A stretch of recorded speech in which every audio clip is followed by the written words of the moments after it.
पुस्तक अधिकार गौण और कर्तव्य प्रधान।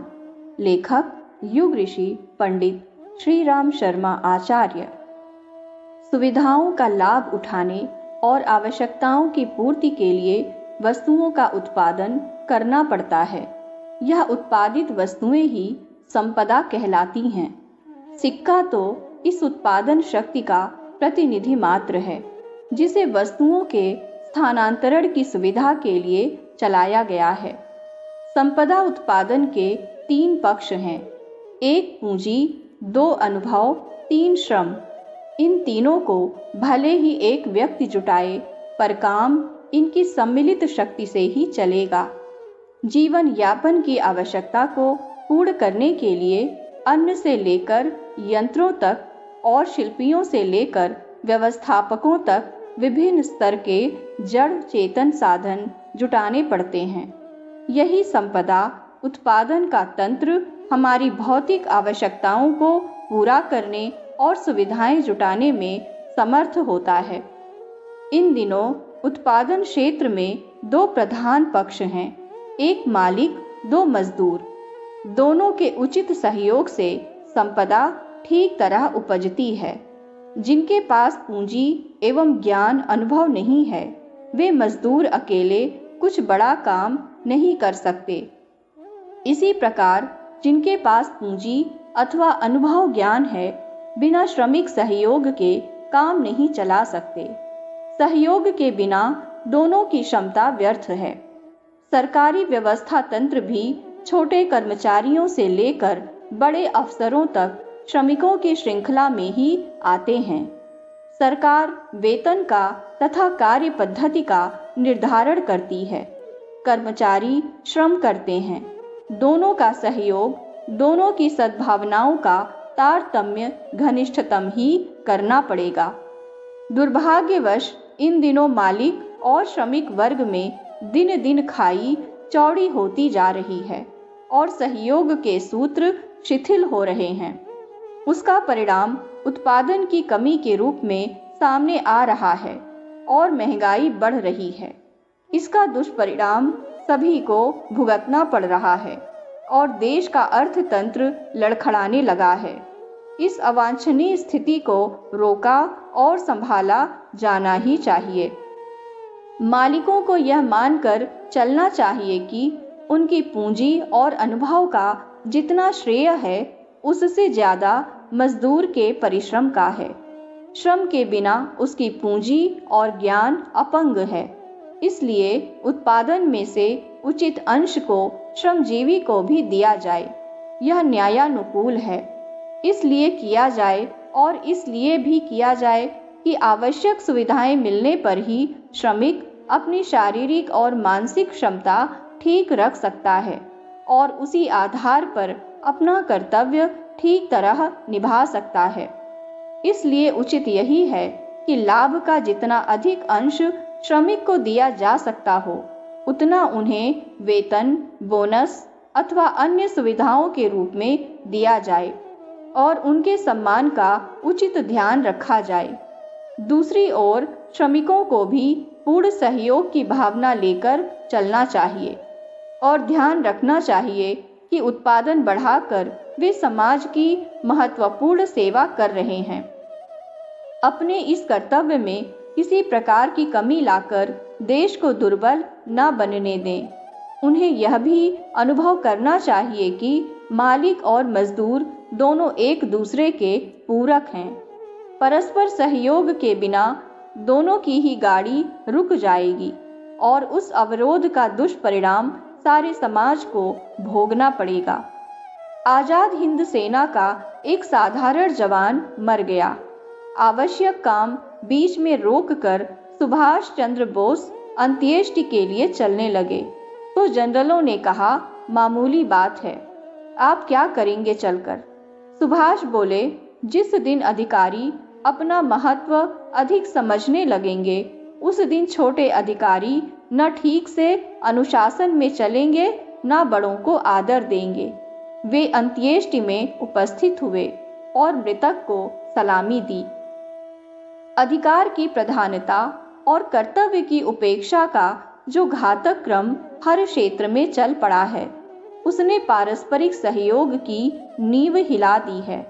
असहयोग, घृणा और द्वेष की मनः स्थिति में न परिवार चल सकते हैं, न समाज की व्यवस्था ठीक रह सकती है और न उपार्जन के क्षेत्र में प्रगति हो सकती है। तनाव की स्थिति में हर वर्ग एवं हर पक्ष का नुकसान है। मनोमालिन्य और असंतोष के कोई कारण हो तो उन पर शांत चित्त से विचार विनिमय किया जाना चाहिए और उलझनों का एक दूसरे की स्थिति को समझते हुए न्यायानुकूल ढंग से समाधान खोज लेना चाहिए। बुद्धिमत्ता इसी में है। अवरोध और तनाव पैदा करने में कोई भी घृणा प्रचारक या भ्रम फैलाने वाला आसानी से सफल हो सकता है। बुद्धिमत्ता सहयोग के अभिवर्धन में है। हर पक्ष को कर्तव्य को प्रधान मानकर चलना चाहिए। मनुष्यता और देशभक्ति इसी प्रकार के आचरण पर अवलंबित है। पग पग पर अधिकार को आगे रखने और कर्तव्य को भुला देने से केवल विद्वेष ही बढ़ेगा और एक दूसरे को दुष्ट समझने लगेंगे। घृणा से घृणा बढ़ेगी और असहयोग से असहयोग।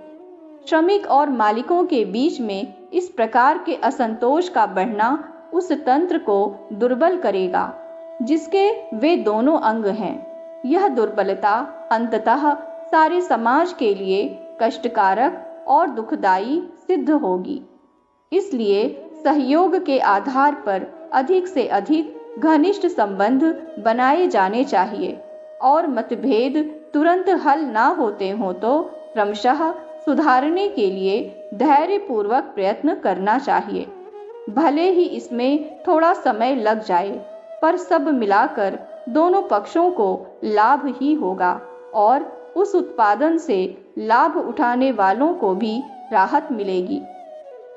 इसलिए दूरदर्शिता तनाव पैदा करने में नहीं, एक दूसरे की कठिनाई को समझने और उचित समाधान ढूंढने में ही केंद्रित करनी चाहिए। दुकानदार अपने पैसे गिनने लगा तो देखा उसमें कई खोटे सिक्के भी लोग धोखे में दे गए। वह सिक्के नाली में फेंकने लगा तो पड़ोसी ने कहा, मूर्ख, जैसे किसी ने तुझे धोखे में दिए हैं, तू भी ऐसे ही किसी को भेड़ दे। किंतु दुकानदार ने कहा, थोड़े से सिक्के कई लोगों को बेईमानी और धूर्तता सिखाएं, उससे अच्छा तो खोटे सिक्कों को फेंक देना है। यह कहकर उसने सिक्के पानी में फेंक दिए। किसी भी पक्ष को किसी भी हालत में अपने कर्तव्य की उपेक्षा नहीं करनी चाहिए। मतभेद हो सकते हैं और रह सकते हैं, पर उन्हें सुलझाने का यह तरीका नहीं कि उत्तरदायित्वों से इनकार कर दिया जाए। जापान स्थित अमेरिकन फैक्ट्रियों में सप्ताह में 2 दिन की छुट्टी की घोषणा की गई तो जापानी श्रमिकों ने उसका विरोध किया और कहा कि हम काम का एक दिन घटाकर देश को उत्पादन के लाभ से वंचित नहीं कर सकते। द्वितीय महायुद्ध के बाद ध्वस्त चेकोस्लोवाकिया के श्रमिकों ने 8 घंटे के स्थान पर 10 घंटे काम करने की हठ ठानी। यद्यपि मालिक इस पक्ष में न थे कि श्रमिक इतना अधिक काम करें, तो भी श्रमिकों के इस आग्रह की ही जीत हुई कि देश को जल्दी ही दुर्दशा से बाहर निकालने के लिए वे हर रोज 2 घंटे अधिक श्रम करेंगे। यही मनोवृत्ति हर क्षेत्र और वर्ग में रहनी चाहिए। वेतन लेना, काम न करना, काम देने वाले को शोषक समझना और उसे हानि पहुंचाने की चेष्टा करना किसी भी दृष्टि से उचित नहीं कहा जा सकता। कम सुविधाएं मिलने की प्रतिक्रिया इस प्रकार व्यवस्था तंत्र एवं कर्तव्य धर्म को तोड़ फोड़ डालने में नहीं होनी चाहिए। उत्पादन न घटाते हुए, व्यवस्था न बिगाड़ते हुए और साधन तंत्र को क्षति न पहुंचाते हुए भी सत्याग्रह जैसे अनेक दबाव ऐसे हैं जो आवश्यकता पड़ने पर उद्देश्य की पूर्ति कर सकते हैं।